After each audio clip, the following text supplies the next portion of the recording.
You know what learned helplessness is, right?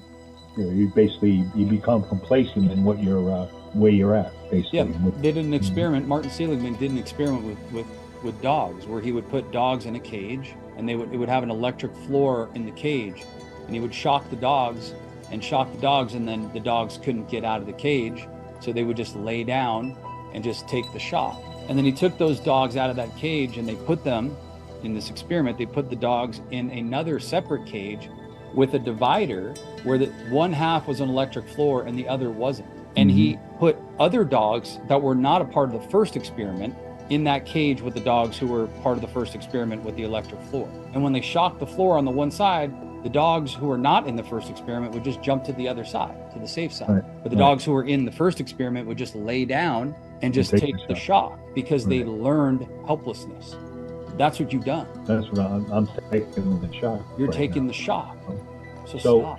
so if I set the boundary and she refuses, you No, know, no, no. You're still not getting it, George. The boundary yeah, is not about her. It's not about whether or not she resists the boundary or doesn't respect. It's about you following right, through on your boundaries. A boundary is not a boundary without an ultimatum. It's what are you willing to do for the future of your life and marriage if the boundaries and the standards, the ethics, the morals, the code that you have as a man is not being respected. I'm not going to sit here and enable a dynamic with my wife that is clearly toxic and unhealthy. I'm not doing it. You have a sexless, disconnected, emotionless marriage that's been going on now, what my wife claims, for 32 years. I'm isolated in my home. There's no physical affection, there's no emotional connection.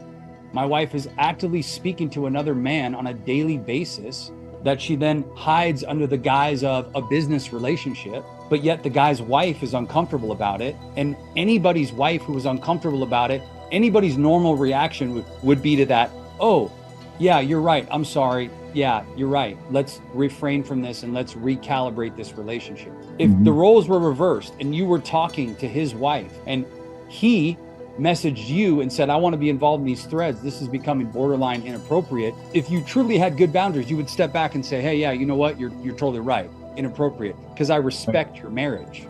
That not only tells you that your wife doesn't respect your boundaries, she doesn't respect the other wife's boundaries. right. Yeah, So I know stop what being an enabler.